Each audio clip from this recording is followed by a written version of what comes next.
O vento frio cortava a estação da Lapa em Salvador naquela noite de inverno baiano. Luísa Vasconcelos apertava contra o peito um fino cobertor que mal cobria seus 2 filhos adormecidos. Miguel, de 6 anos, abraçava o irmão Gabriel, de 4, como se tentasse protegê-lo do mundo que havia desmoronado sobre eles. Encostada na parede de azulejos portugueses desbotados, Luísa observava o movimento dos últimos ônibus da noite, enquanto sua mala gasta descansava ao lado, contendo apenas algumas mudas de roupa e seu bem mais precioso, um violino que pertencera à sua avó. Há apenas 3 semanas ela dava aulas de piano em uma escola renomada do bairro da Graça e vivia em um aconchegante apartamento no corredor da Vitória. Agora, após o inexplicável desaparecimento de Bruno, seu marido, havia descoberto uma montanha de dívidas, promissórias assinadas e o despejo iminente. Em poucos dias, viu-se sem chão, tendo que escolher entre pagar as dívidas ou alimentar seus filhos. Gabriel se mexeu inquieto e começou a choramingar, despertando de um sono intranquilo. "Mamãe, tô com fome", murmurou ele com a voz embargada pelo sono e pelas lágrimas contidas. Luísa sentiu seu coração apertar. Abriu a bolsa e constatou o que já sabia. Restavam apenas algumas moedas, insuficientes para comprar qualquer coisa no quiosque 24 horas da estação. Respirou fundo, tentando conter o próprio desespero. Foi então que olhou para o estojo do violino. "Vocês querem ouvir mamãe tocar uma canção?", perguntou, forçando um sorriso. Os olhos de Miguel, que permanecera em silêncio como nos últimos dias, fixaram-se nela com uma intensidade que doía. Desde que haviam perdido a casa, o menino não pronunciara uma palavra sequer. Luísa retirou cuidadosamente o violino do estojo. Seus dedos acariciaram as cordas, como quem reencontra um velho amigo. Posicionou o instrumento sob o queixo e, após um breve momento de hesitação, começou a deslizar o arco. As primeiras notas de Asa Branca preencheram o ambiente, atraindo olhares curiosos dos poucos transeuntes que ainda circulavam pela estação. A melodia, doce e melancólica, ecoava entre as paredes de concreto, criando uma atmosfera quase mágica naquele lugar normalmente dominado pela pressa e indiferença. Algumas pessoas pararam para assistir. Um senhor idoso depositou algumas moedas aos pés de Luísa, seguido por uma estudante e um motorista de ônibus no fim do expediente. Do outro lado da estação, Ricardo Mendes observava a cena, intrigado. Vestido com um terno impecável, ele havia acabado de descer de seu carro importado para uma inspeção noturna do local. Como CEO da Mendes Incorporações, acabara de adquirir toda a área da antiga estação da Lapa para transformá-la em um shopping de luxo, aproveitando a crescente valorização imobiliária da região central de Salvador. O empresário se aproximou discretamente, mantendo distância suficiente para não ser notado, mas perto o bastante para ser envolvido pela música.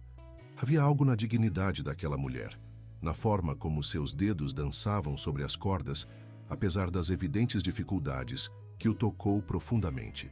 "Senhor Ricardo, a equipe de segurança já terminou a ronda", informou seu assistente, aproximando-se com uma prancheta. "Aquela mulher com as crianças, eles moram aqui?", perguntou Ricardo sem desviar o olhar. "São parte dos ocupantes temporários. A demolição começa em 6 meses, conforme o cronograma. Todos já foram notificados." Ricardo apenas assentiu, sua expressão ilegível. Algo naquela música evocava lembranças de sua própria infância no subúrbio ferroviário de Salvador, antes que a ambição o transformasse no homem que era hoje. Lembranças que ele se esforçava para manter trancadas às 7 chaves. A música cessou e ele percebeu que havia ficado tempo demais observando. Virou-se abruptamente e caminhou em direção à saída, não sem antes instruir seu assistente: "Providencie que ninguém os incomode esta noite." Dona Zuleide, a zeladora da estação que trabalhava ali há mais de 3 décadas, havia observado toda a cena. Quando o empresário deixou o local, aproximou-se de Luísa, que guardava algumas moedas arrecadadas. "Minha filha, já é tarde. Não é seguro ficar aqui com essas crianças", disse ela, com a sabedoria de quem viu muitas histórias passarem por aqueles corredores. "Não temos para onde ir, senhora", respondeu Luísa, os olhos marejados contrastando com o sorriso frágil que tentava manter para os filhos. Dona Zuleide olhou para os meninos adormecidos, para a mala solitária e para o violino cuidadosamente guardado. Após um momento de hesitação, sussurrou: "Tem um depósito pequeno nos fundos, onde guardamos material de limpeza. Não é grande coisa, mas tem um banheiro e ninguém vai incomodar vocês lá. Pelo menos até você encontrar um lugar melhor." Lágrimas de gratidão escorreram pelo rosto de Luísa.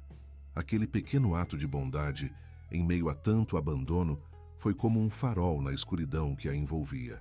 O pequeno depósito era apertado, com cheiro de produtos de limpeza, mas estava limpo e oferecia um abrigo seguro. Dona Zuleide trouxe um colchão velho e cobertores que mantinha guardados para emergências. Enquanto acomodava as crianças, Luísa percebeu que Miguel a observava com olhos atentos, como se tentasse decifrar se aquela segurança momentânea era real ou apenas mais uma ilusão passageira. "Vai ficar tudo bem, meu amor", sussurrou ela, beijando sua testa. "Amanhã será um novo dia." O que Luísa não sabia é que, do lado de fora, Ricardo Mendes permanecia em seu carro, observando a estação com um olhar pensativo. Algo naquela mulher e seus filhos havia despertado sentimentos que ele julgava há muito sepultados. E agora, sentado sozinho no silêncio de seu veículo de luxo, o homem que construíra um império destruindo o antigo para erguer o novo, questionava-se sobre o real valor de tudo que conquistara. Nos dias que se seguiram, Luísa começou a estabelecer uma rotina. Pela manhã arrumava as crianças e as levava para um café simples em uma padaria próxima. Com o dinheiro das apresentações na estação, conseguia pagar por refeições básicas e até mesmo comprar materiais escolares para que Miguel não abandonasse completamente os estudos. O menino continuava sem falar, mas seus olhos registravam tudo ao redor, especialmente quando o homem do terno, como chamava Ricardo em seus pensamentos, aparecia para inspecionar a estação. Gabriel, mais adaptável, rapidamente fez amizade com os filhos dos vendedores ambulantes e funcionários da estação. Sua risada cristalina ecoava pelos corredores, trazendo um pouco de luz à situação precária em que se encontravam. Nas tardes de sol, Luísa levava as crianças ao parque da cidade, onde começou a oferecer aulas improvisadas de música para outras crianças. Sentada sob a sombra de uma mangueira, ensinava os primeiros acordes do violão para pequenos curiosos, enquanto Miguel observava à distância e Gabriel corria entre as árvores. Foi durante uma dessas tardes que ela percebeu estar sendo observada. Ricardo, que passava pelo parque após uma reunião, parou seu carro ao reconhecer a mulher da estação. Observou à distância como ela, mesmo em sua evidente pobreza, compartilhava seu conhecimento com generosidade e paciência.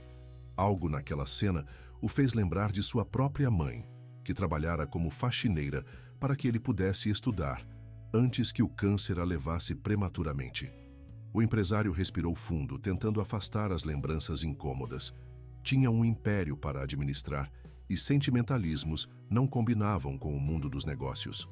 Ainda assim, antes de partir, instruiu seu motorista a deixar um envelope com a zeladora da estação, contendo dinheiro suficiente para várias semanas de alimentação, sem identificação do remetente. Na estação, quando recebia o envelope misterioso das mãos de Dona Zuleide, Luísa sentiu uma mistura de gratidão e desconfiança. Quem estaria ajudando uma desconhecida? E por quê? A vida lhe ensinara que raramente existem gestos desinteressados, especialmente quando se está vulnerável. "Não se preocupe, minha filha. Às vezes os anjos aparecem nos lugares mais improváveis", disse Dona Zuleide com um sorriso enigmático, como se soubesse mais do que revelava. Naquela noite, enquanto as crianças dormiam, Luísa sentou-se na pequena escada da porta do depósito e tirou do bolso um recorte de jornal amassado. Era um anúncio sobre audições para a Orquestra Sinfônica da Bahia. Em outros tempos, ela teria se inscrito sem hesitar. Agora, parecia um sonho impossível.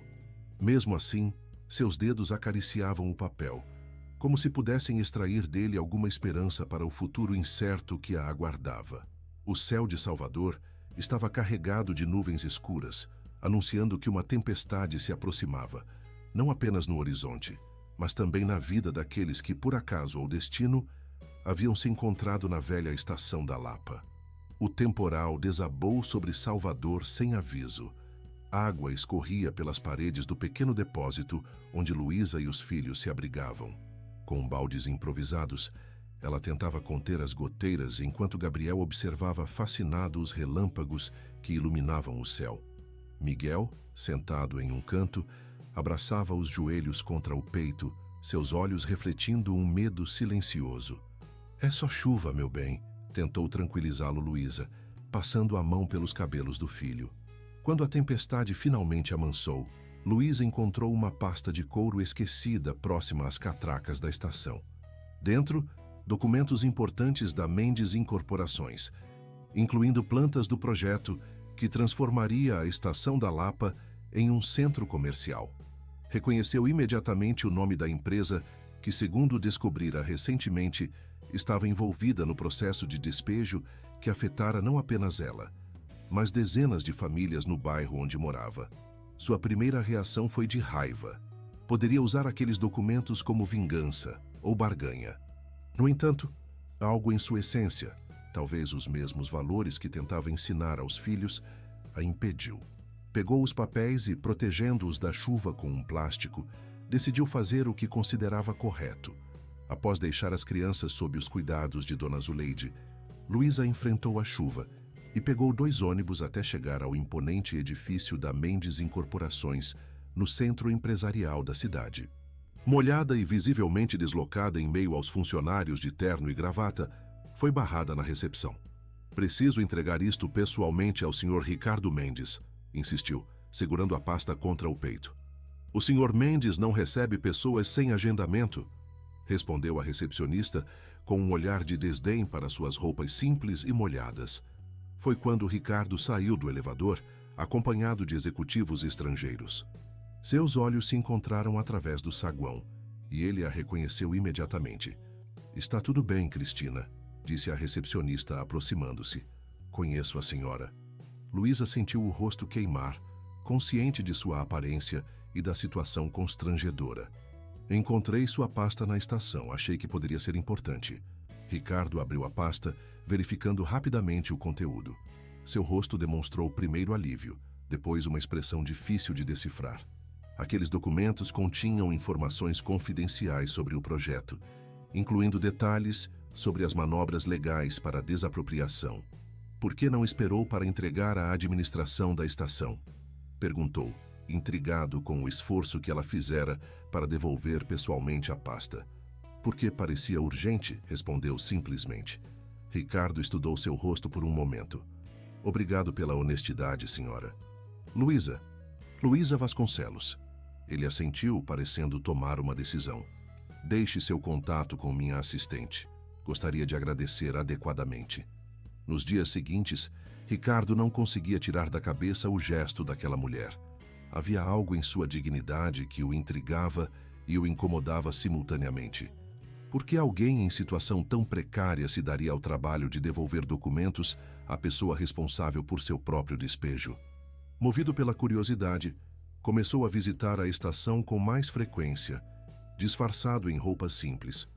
Observava de longe como Luísa se esforçava para manter a normalidade para seus filhos, dando aulas improvisadas de música no parque e tocando violino na estação para conseguir alguns trocados.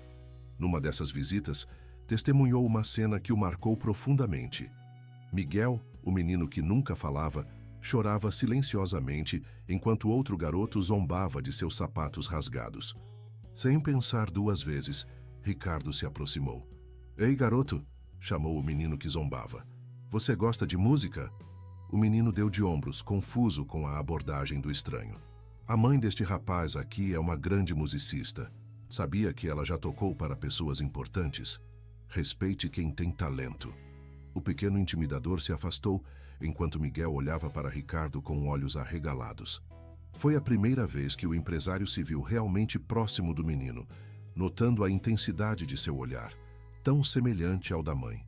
"Obrigado", murmurou Miguel, tão baixo que Ricardo quase não ouviu. Surpreso por ouvir a voz do menino, Ricardo apenas sorriu e se afastou, sem perceber que Luísa observava toda a cena à distância, com o coração acelerado por ver seu filho falando novamente, ainda que com um estranho. Aquela noite marcou uma mudança na rotina de Ricardo. Após anos focado apenas em expandir seus negócios, começou a questionar o impacto de suas decisões. Durante o dia, seguia com as reuniões e negociações para o novo empreendimento. À noite, porém, vagava pelos arredores da estação, descobrindo a rica teia comunitária que seria destruída com a demolição. Conheceu seu Antônio, que vendia acarajés na entrada há 40 anos.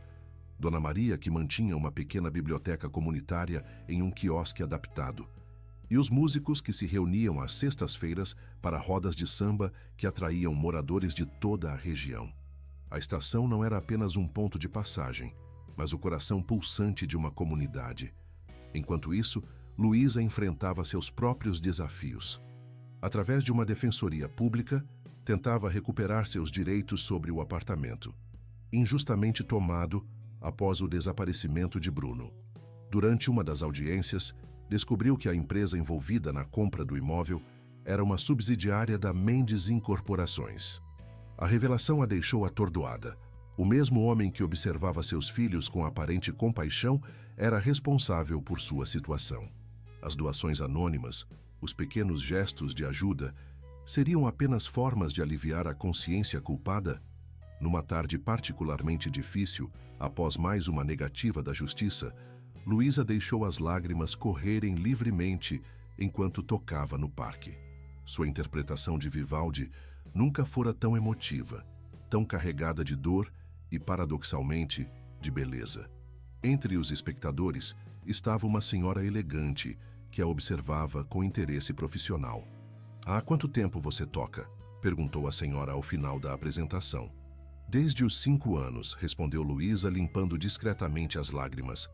"Sou Beatriz Montenegro, diretora da Orquestra Sinfônica da Bahia. Estamos com audições abertas para violinistas. Você deveria tentar." Luísa olhou para o cartão que a mulher lhe estendia, reconhecendo o nome de sua antiga professora na universidade. Um misto de esperança e medo tomou conta dela.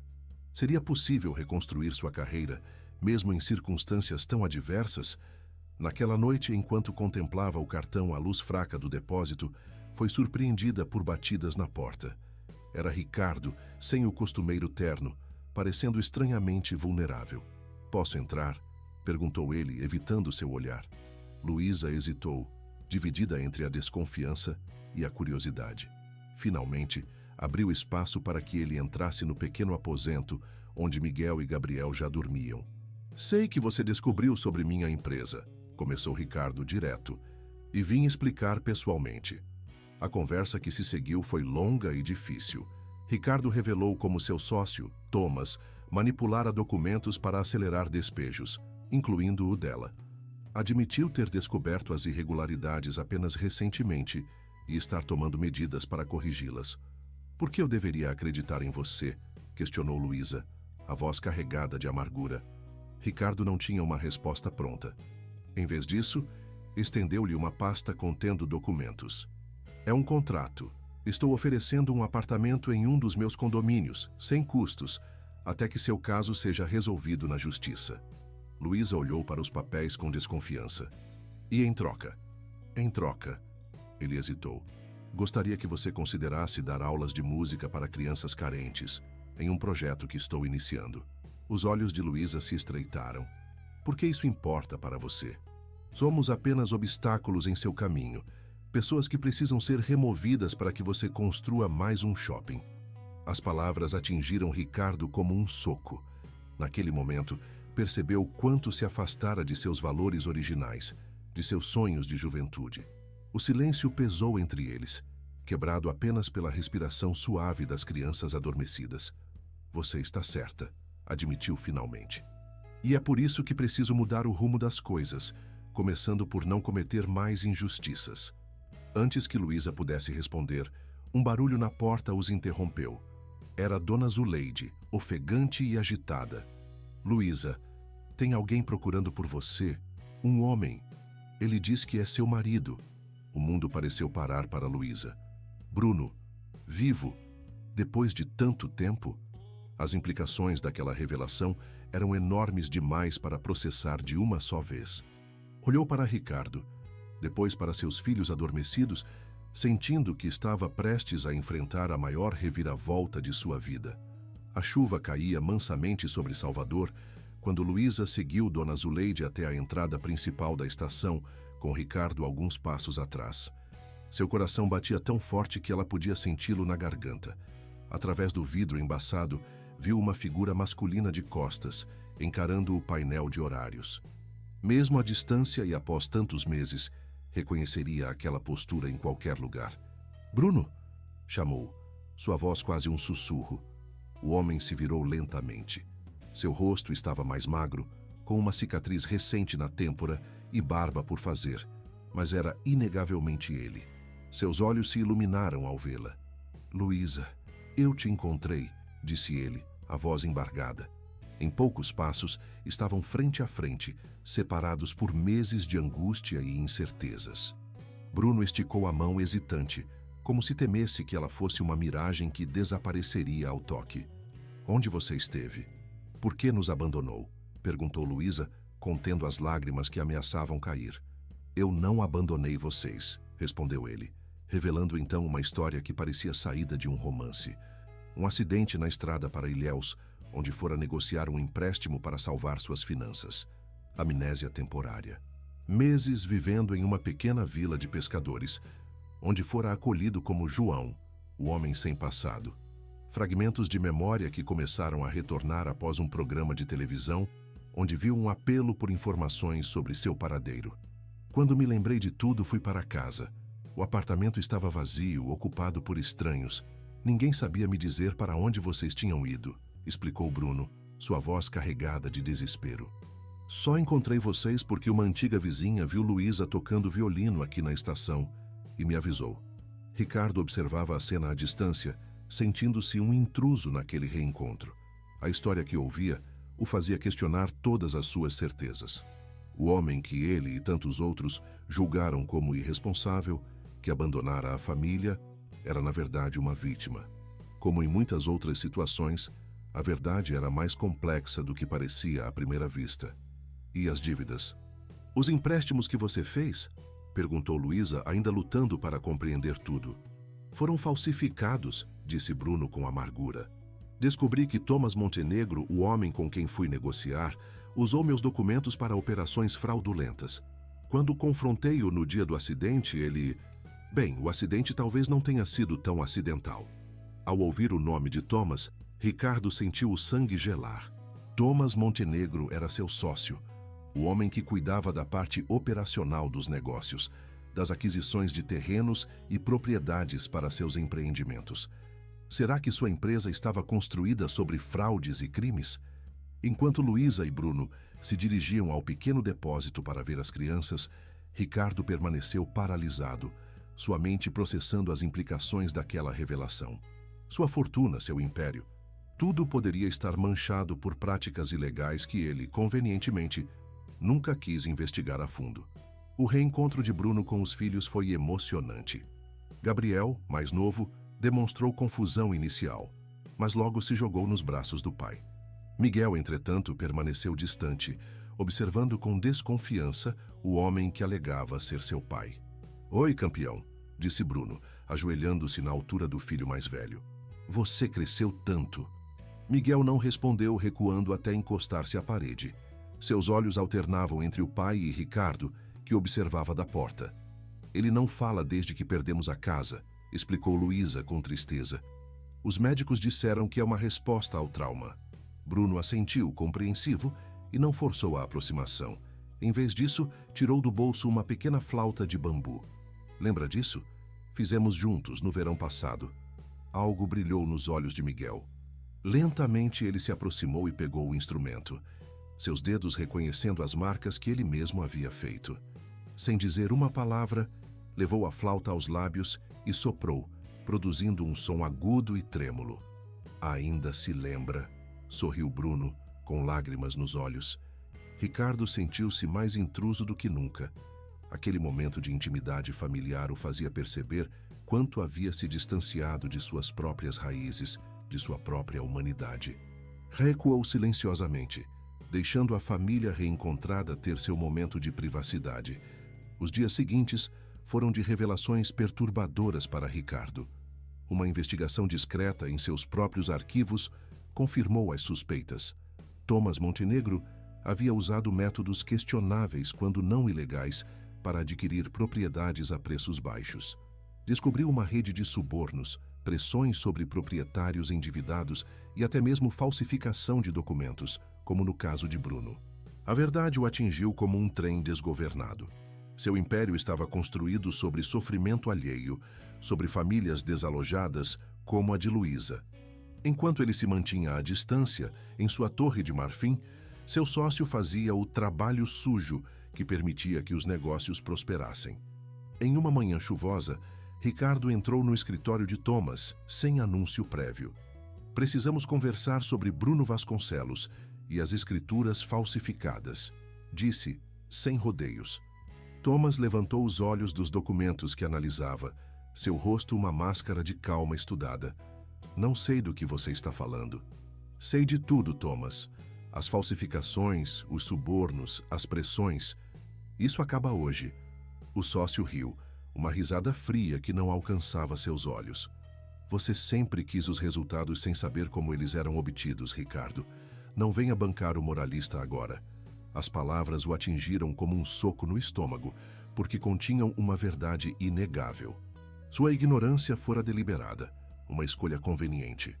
Estou desfazendo o contrato da estação da Lapa, anunciou Ricardo, decidido. E vamos corrigir todos os negócios questionáveis, começando pelo apartamento dos Vasconcelos. Thomas se levantou, furioso. Você perdeu a cabeça? Já investimos milhões nesse projeto. Os investidores vão nos destruir. Encontraremos outra solução, respondeu Ricardo, surpreendentemente calmo. Uma que não destrua vidas. A discussão que se seguiu foi acalorada. Thomas ameaçou expor supostas irregularidades fiscais, tentar uma manobra legal para assumir o controle da empresa. Tudo em vão. Ao final, Ricardo saiu do escritório com uma decisão tomada. Seria o fim de sua parceria com Thomas, mesmo que isso custasse parte significativa de sua fortuna. Enquanto isso, a vida de Luísa havia se transformado mais uma vez. O retorno de Bruno trazia alegria, mas também novos desafios. Onde viveriam agora? Como recuperariam tudo o que perderam? E havia a questão mais delicada, o relacionamento deles, que já enfrentava dificuldades antes do desaparecimento, poderia ser reconstruído? A audiência para a recuperação do apartamento estava marcada para dali a 2 semanas. Até lá permaneceriam no depósito da estação, agora ainda mais apertado com a presença de Bruno. O homem, ansioso para compensar o tempo perdido, passava os dias procurando trabalho e as noites tentando reconquistar a confiança do filho mais velho. Uma tarde, Luísa dirigia-se para sua audição na orquestra sinfônica, vestindo um vestido emprestado e carregando seu precioso violino. No caminho encontrou Ricardo, que parecia esperar por ela. Vim desejar boa sorte, disse ele, estendendo-lhe um pequeno embrulho. Luísa o abriu, revelando um medalhão de prata. Era da minha mãe, explicou Ricardo. Ela o usava em todas as apresentações importantes. Acreditava que trazia sorte. O gesto a pegou de surpresa. Por que está fazendo isso? Perguntou confusa com a gentileza inesperada. Ricardo sorriu, um sorriso triste e sincero. Porque talvez eu esteja tentando lembrar quem eu era antes de me perder em planilhas e contratos. Aquelas palavras tocaram Luísa profundamente. Ela sentiu em agradecimento e seguiu seu caminho, o medalhão seguro em sua mão.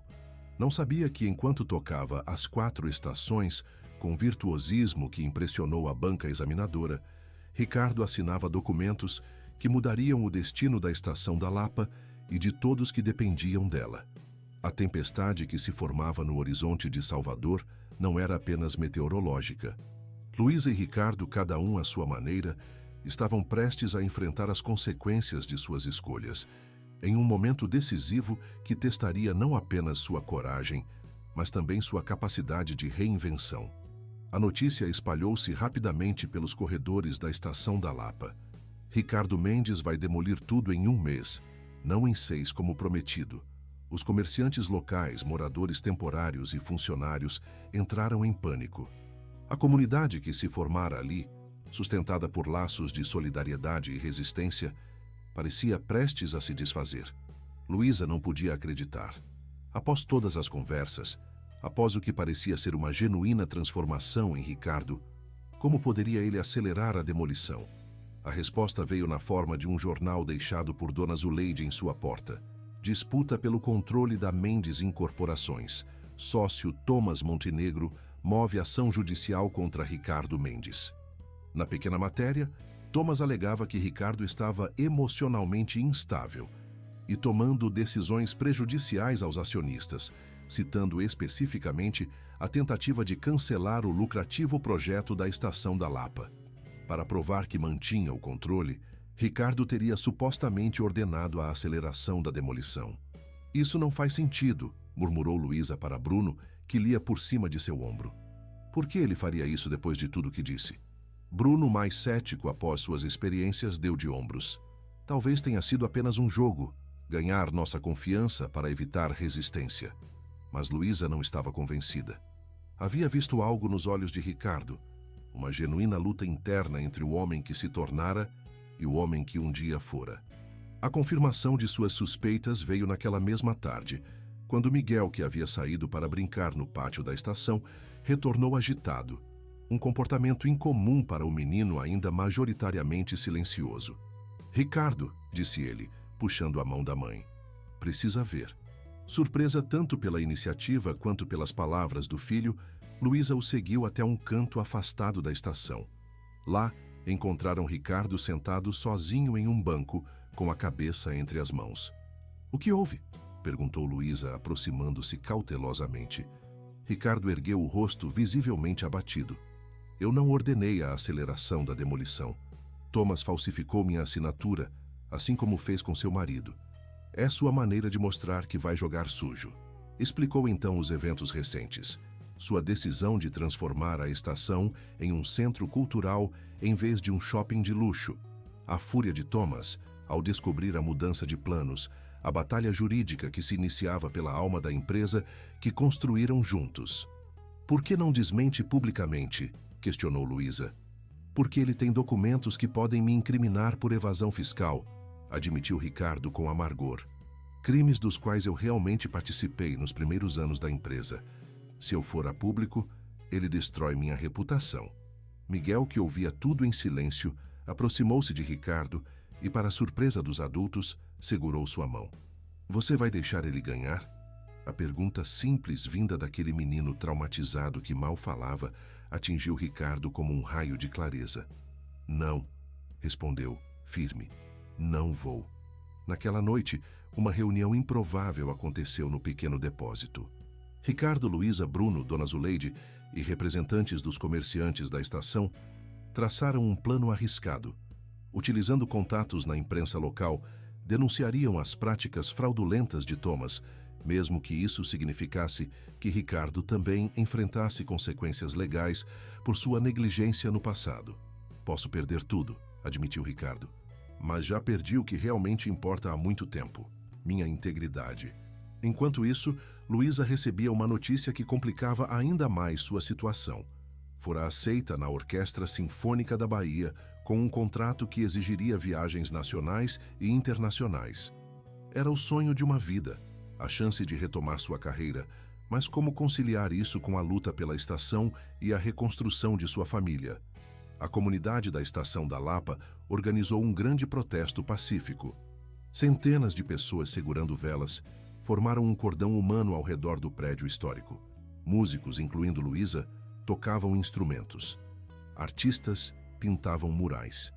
Crianças recitavam poesias sobre o significado daquele espaço em suas vidas. A imprensa compareceu em peso, atraída pelo inusitado confronto entre um empresário conhecido por sua frieza e a comunidade que ele mesmo ajudava a proteger agora. Ricardo, vestindo jeans e camiseta simples em vez de seu habitual terno, concedeu entrevistas, expondo as práticas fraudulentas de seu sócio e assumindo sua própria responsabilidade. "Este lugar não é apenas um prédio", declarou para as câmeras. É o coração pulsante de uma comunidade. E eu quase o destruí por ganância. As imagens da manifestação pacífica, contrastando com a beleza arquitetônica da antiga estação, correram o Brasil. Autoridades municipais, pressionadas pela opinião pública, começaram a rever o processo de autorização da demolição. Thomas, furioso com a exposição pública, intensificou seus ataques. Fotos de Ricardo, conversando com moradores da estação, foram publicadas com manchetes insinuando um romance com Luísa. O escândalo atingiu proporções inesperadas quando Bruno, ao defender a honra da esposa, foi fotografado em confronto com repórteres sensacionalistas. A tensão aumentava, assim como o prazo para a demolição. Em uma jogada desesperada, Thomas conseguiu uma liminar para a desocupação imediata, alegando riscos estruturais no prédio histórico. Policiais foram enviados para retirar os ocupantes. No dia previsto para a desocupação, a comunidade amanheceu tensa. Famílias arrumavam seus pertences, comerciantes desmontavam barracas, músicos guardavam instrumentos. Miguel, pela primeira vez em meses, chorou abertamente. "Não quero ir embora", disse ele a Luísa, agarrando-se ao batente da porta do depósito, que havia se tornado seu lar. Antes que ela pudesse consolá-lo, sirenes anunciaram a chegada da polícia. No entanto, junto com as viaturas, chegaram também carros de reportagem e um ônibus de onde desembarcaram os membros da Orquestra Sinfônica da Bahia, todos com seus instrumentos, liderados por Beatriz Montenegro. "O que está acontecendo?", perguntou Luísa, confusa. "Um concerto beneficente", respondeu Beatriz com um sorriso. "Para arrecadar fundos para a restauração da estação. Temos autorização da prefeitura." A apresentação improvisada atraiu centenas de espectadores. A orquestra tocou no grande saguão, com Luísa como solista em uma emocionante interpretação de Vivaldi. Entre o público, Ricardo e Thomas assistiam, o primeiro com admiração, o segundo com desprezo mal disfarçado. Durante o intervalo, enquanto o público circulava observando uma exposição sobre a história da estação, Ricardo subiu ao pequeno palco improvisado. "Tenho um anúncio a fazer", disse, sua voz amplificada pelos alto-falantes. "A estação da Lapa não será demolida." Um murmúrio de surpresa percorreu a multidão. Thomas avançou, furioso, mas foi contido por seguranças. "Estou doando o terreno e o prédio para uma fundação comunitária", continuou Ricardo, "que transformará este espaço em um centro cultural com escola de música gratuita para crianças carentes." Enquanto a plateia aplaudia entusiasticamente, Thomas gritava sobre processos e traição. Ricardo o ignorou, chamando Luísa ao palco. "E tenho o prazer de anunciar que Luísa Vasconcelos, nossa brilhante violinista, será a diretora artística do novo Centro Cultural Estação da Lapa." Atordoada, Luísa subiu ao palco. Esta era uma reviravolta que não esperava. A proposta significava abrir mão da carreira internacional, mas oferecia a chance de transformar vidas através da música, como sempre sonhara. "Aceito", disse ela ao microfone, sua voz embargada pela emoção.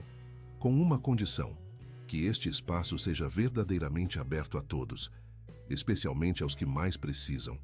O olhar que trocaram naquele momento continha mais do que gratidão ou respeito profissional. Havia uma conexão mais profunda, nascida da transformação mútua que provocaram um no outro. No entanto, ambos sabiam que seus caminhos, embora entrelaçados pelo destino, seguiriam direções diferentes. Bruno observava a cena com um misto de orgulho e apreensão.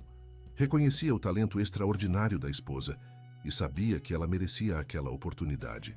Ao mesmo tempo, temia que esta nova conexão com Ricardo pudesse afastá-los ainda mais, num momento em que tentavam reconstruir sua relação. Miguel, por sua vez, olhava alternadamente para o pai biológico e para Ricardo, o homem que, de alguma forma, ajudara a recuperar sua voz. Seu pequeno coração estava dividido entre lealdades que mal compreendia. Dona Zuleide, a sábia zeladora que testemunhara toda a jornada, sorria discretamente. Como já vira tantas vezes naquela estação, os caminhos das pessoas se cruzavam, trazendo transformações inesperadas. Algumas partiam para nunca mais voltar, outras ficavam e construíam novas histórias. A vida, como as estações de trem, Era feita de chegadas e partidas, encontros e despedidas. Nos dias que se seguiram, a notícia da transformação da Estação da Lapa em centro cultural dominou os jornais de Salvador. Ricardo enfrentava processos movidos por Thomas e outros investidores, mas parecia estranhamente em paz com as consequências de sua decisão. Algumas coisas valem mais que dinheiro, declarou em uma entrevista. Luísa, entre ensaios com a orquestra e reuniões para planejamento do Centro Cultural, tentava equilibrar sua nova vida profissional com a reconstrução de sua família. Bruno conseguira um emprego como professor de história em uma escola próxima e, aos poucos, recuperavam a estabilidade financeira que haviam perdido. Miguel voltara a falar normalmente, embora ainda tivesse pesadelos ocasionais sobre a época em que viveram nas ruas. Gabriel, adaptável como sempre, florescera com o retorno do pai e a nova segurança. Em uma tarde ensolarada, enquanto supervisionava o início das obras de restauração da estação, Luísa encontrou Ricardo observando os trabalhadores. Nunca pensei que estaria demolindo paredes para construir, não para destruir, comentou ele com um sorriso irônico. As pessoas podem mudar, respondeu Luísa. Você é prova disso. Ficaram em silêncio por um momento, contemplando tudo o que haviam vivido naqueles 6 meses. Do desespero ao recomeço, da desconfiança à admiração mútua. Estou me mudando para o interior, anunciou Ricardo finalmente. Comprei uma pequena propriedade rural, vou cultivar café orgânico. Luísa sorriu, surpresa, mas não completamente. Fugindo da cidade grande? Buscando paz, talvez, e tentando lembrar quem eu era antes de me perder nos negócios. O sol se punha sobre a Baía de Todos os Santos, pintando o céu de Salvador com tons de laranja e rosa. Da janela do escritório improvisado no 2º andar da estação, podia-se ver navios partindo para destinos distantes e outros chegando, trazendo pessoas com suas próprias histórias, sonhos e desafios. Acho que todos nós estamos tentando encontrar nosso verdadeiro lar, disse Luísa, mais para si mesma que para Ricardo. Não um lugar, mas um estado de espírito onde nos sentimos completos. Ricardo assentiu, compreendendo perfeitamente. Algumas pessoas passam a vida inteira procurando. Outras têm a sorte de encontrar, mesmo que por acaso, em uma estação de trem. Naquela noite, enquanto Luísa tocava violino para seus filhos antes de dormir, Bruno organizava seus livros na pequena estante que haviam comprado. A música suave enchia o apartamento modesto que alugaram próximo à estação, um lar temporário, até que pudessem recuperar o antigo ou encontrar um novo lugar para recomeçar. Miguel, já quase adormecido, murmurou: "Mãe, somos uma família de novo?" Luísa olhou para Bruno, que ergueu os olhos dos livros. Havia tanto a reconstruir entre eles, tantas conversas difíceis ainda por vir. Mas naquele momento, naquela pergunta simples, havia a essência do que realmente importava. "Sim, meu amor", respondeu ela, beijando a testa do filho. "Sempre fomos. Apenas nos perdemos por um tempo, como acontece às vezes. Mas encontramos nosso caminho de volta." Do lado de fora, a chuva começava a cair novamente sobre Salvador, lavando as ruas e trazendo aquele cheiro característico de terra molhada. Na antiga estação da Lapa, luzes permaneciam acesas, iluminando o início de uma nova história, não apenas para Luísa, Bruno e seus filhos, mas para toda uma comunidade que quase perdera seu coração. E em algum lugar, numa pequena fazenda nos arredores da cidade, Ricardo Mendes observava a mesma chuva, sentindo pela primeira vez em anos que estava exatamente onde deveria estar. As estações mudam, as pessoas se transformam, e às vezes é preciso perder tudo para descobrir o que realmente importa.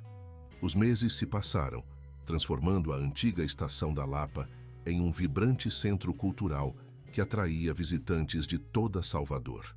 O aniversário de inauguração se aproximava, e Luísa, imersa nos preparativos para o grande concerto comemorativo, mal notava o tempo passar. A orquestra infantil, formada por crianças do bairro, incluindo Miguel e Gabriel, ensaiava incansavelmente para sua primeira apresentação pública. Sob a batuta suave mas firme de Luísa, pequenos músicos transformavam notas em sonhos possíveis. "Mamãe, o papai Ricardo vem para a apresentação?" perguntou Gabriel durante um intervalo. referindo-se ao modo como carinhosamente chamava Ricardo, para desconforto mal disfarçado de Bruno. Não sei, querido. Ele está muito ocupado com a fazenda, respondeu Luísa, evitando o olhar de Bruno, que ajudava a organizar as partituras. A verdade era que não tinham notícias de Ricardo há quase 2 meses. Sua última carta mencionava a primeira colheita de café e planos para um pequeno beneficiamento comunitário que empregaria famílias locais. Parecia estar encontrando seu caminho para a redenção, longe dos arranha-céus e negociações implacáveis que definiram sua vida anterior. Na véspera do grande evento, enquanto Luísa finalizava os arranjos florais no palco principal, uma figura familiar apareceu na entrada do salão. Ricardo, bronzeado e vestindo roupas simples, parecia mais jovem e relaxado do que nunca. Pensei que talvez precisassem de ajuda com os preparativos, disse ele, com um sorriso tímido. Luísa não conseguiu conter um sorriso. Sempre há cadeiras para carregar. Trabalharam lado a lado durante horas, conversando sobre os meses que se passaram, as transformações na estação, os progressos dos meninos, a adaptação de Ricardo à vida rural. Havia uma facilidade entre eles, uma compreensão mútua que transcendia palavras. Quando Bruno chegou para buscar Luísa, encontrou-os rindo juntos enquanto ajustavam as luzes do palco. Por um momento, ficou observando à distância, sentindo uma pontada de ciúme e insegurança. Apesar de todos os esforços para reconstruir seu casamento, havia algo na conexão entre Luísa e Ricardo que o fazia questionar se um dia recuperariam completamente o que tinham antes. O dia da apresentação chegou com céu claro e brisa suave, como se a própria natureza colaborasse com a celebração. A antiga estação, agora renovada com cores vibrantes e espaços acolhedores, encheu-se de famílias ansiosas para ver o resultado de meses de trabalho comunitário. Nos bastidores, crianças ajustavam instrumentos enquanto Luísa, elegante em um vestido azul marinho, acalmava nervosismos e ajustava últimos detalhes. Miguel, concentrado em seu pequeno violino, parecia alheio à agitação ao redor. Gabriel, mais sociável, conversava animadamente com os colegas da percussão. "Estão todos lindos", disse Bruno, aparecendo com um buquê de flores do campo para Luísa. "Vocês 3 são meu maior orgulho." O olhar que trocaram continha amor, mas também as cicatrizes de tudo que enfrentaram. O processo de reconquista era lento, cheio de avanços e recuos. Havia dias bons quando pareciam a família unida de antes, e dias difíceis, quando as mágoas e inseguranças ressurgiam como fantasmas. "Obrigada por estar aqui", respondeu Luísa, sincera, "por estar conosco." O concerto começou com uma apresentação da Orquestra Sinfônica da Bahia, seguida pela estreia da Orquestra Infantil. Quando as crianças subiram ao palco, um silêncio respeitoso tomou conta da plateia. Miguel, na primeira fila de violinos, parecia ter crescido anos naqueles poucos meses. Seu olhar buscou na plateia os rostos de seu pai e de Ricardo, ambos presentes, embora em lados opostos do auditório. A apresentação foi um sucesso estrondoso. A interpretação de Aquarela do Brasil, arranjada especialmente para a orquestra infantil, arrancou lágrimas e aplausos entusiasmados. Ao final, Luísa subiu ao palco para agradecer a todos que tornaram aquele sonho possível. "Este espaço", disse ela, emocionada, "prova que quando uma comunidade se une, milagres acontecem. A música transformou minha vida e a de meus filhos quando estávamos sem esperança. Agora, queremos compartilhar esse poder transformador com todos." Na recepção que se seguiu enquanto as crianças corriam pelo jardim recém-plantado e adultos conversavam animadamente, Bruno aproximou-se de Ricardo, que observava a cena à distância. "Você ama minha esposa", disse, não como acusação, mas como constatação. Ricardo não negou. "Admiro profundamente a mulher que ela é." "E eu perdi o direito de chamá-la de minha?", perguntou Bruno, a vulnerabilidade evidente em sua voz. "Isso só ela pode responder", respondeu Ricardo honestamente. "Mas sei que ela está tentando reconstruir o que vocês tinham. E isso significa algo." Os 2 homens, tão diferentes mas unidos pelo respeito à mesma mulher, permaneceram em silêncio por um momento, observando Luísa orientar um grupo de crianças em uma atividade musical improvisada. "Ela merece ser feliz", disse finalmente Ricardo. com quem quer que a faça sentir-se completa. Naquela noite, após as crianças adormecerem exaustas, mas felizes, Luísa encontrou em sua bolsa um envelope que não reconheceu. Dentro havia uma escritura e uma nota manuscrita. Para a família Vasconcelos. Um novo começo, se assim desejarem. R.M. A escritura era de uma casa no mesmo bairro da estação, não muito grande, mas confortável, com um jardim perfeito para crianças e um estúdio de música nos fundos. Exatamente o tipo de lar com que haviam sonhado, antes que tudo desmoronasse. Com mãos trêmulas, Luísa mostrou os documentos a Bruno. É demais, disse ele desconfortável. Não podemos aceitar. Acho que não é um presente, respondeu Luísa pensativa. É uma forma de reparação, por tudo que a empresa dele nos tirou. O casal conversou até o amanhecer, não apenas sobre a casa, mas sobre seus sentimentos, medos e esperanças. Pela primeira vez desde o retorno de Bruno, realmente se ouviram, sem defesas ou ressentimentos. Ainda te amo, confessou Bruno, as primeiras luzes da manhã iluminando seu rosto cansado. Mas sei que muita coisa mudou. Você mudou. Todos nós mudamos, respondeu Luísa, segurando suas mãos. Talvez seja a hora de descobrir quem somos agora, em vez de tentar ser quem éramos antes. A decisão sobre a casa ficou suspensa, assim como muitas outras questões em suas vidas. Mas naquela manhã, havia um entendimento novo entre eles, uma aceitação de que o futuro seria construído dia após dia, escolha após escolha. Semanas depois, Ricardo voltava para sua fazenda após uma visita à cidade. No caminho, parou na nova casa dos Vasconcelos, que haviam finalmente aceitado o presente restituição após longas deliberações. Observou à distância as crianças brincando no jardim, Gabriel correndo com um aviãozinho de papel, enquanto Miguel ajudava Bruno a plantar mudas de flores. Luísa saiu da casa, carregando uma bandeja com limonada. Ao avistá-lo no carro, fez um gesto convidando-o a se juntar a eles. Por um momento, Ricardo considerou a oferta. Seria fácil estacionar, atravessar o portão, fazer parte daquela cena familiar, ainda que como amigo ou visitante. Mas algo dentro dele sabia que era hora de seguir em frente. Seu coração ainda batia mais forte na presença dela. Provavelmente sempre bateria. No entanto, compreendia que o amor verdadeiro às vezes significa respeitar o espaço necessário para que outros encontrem seu próprio caminho. Com um sorriso e um aceno de despedida, Ricardo continuou dirigindo. À medida que a paisagem urbana dava lugar a campos verdes, sentiu uma paz que nunca experimentara em seus anos de sucesso corporativo. A jornada que começara naquela estação de trem o levara por caminhos inesperados, transformando não apenas sua vida, mas também seu coração. Naquela noite, sob o céu estrelado de sua varanda rural, Ricardo abriu um caderno novo e começou a escrever. Não contratos ou propostas de negócios, mas suas memórias, reflexões e aprendizados. Talvez um dia compartilhasse aquelas palavras com o mundo. Por enquanto, eram apenas para si mesmo, um testemunho da extraordinária capacidade humana de transformação. Em Salvador, na casa com jardim florido, Luísa tocava violino na varanda, enquanto os filhos e o marido ouviam, mergulhados na magia das notas que dançavam na brisa noturna. O caminho que os trouxera até ali fora difícil e inesperado, com perdas e ganhos, dores e alegrias.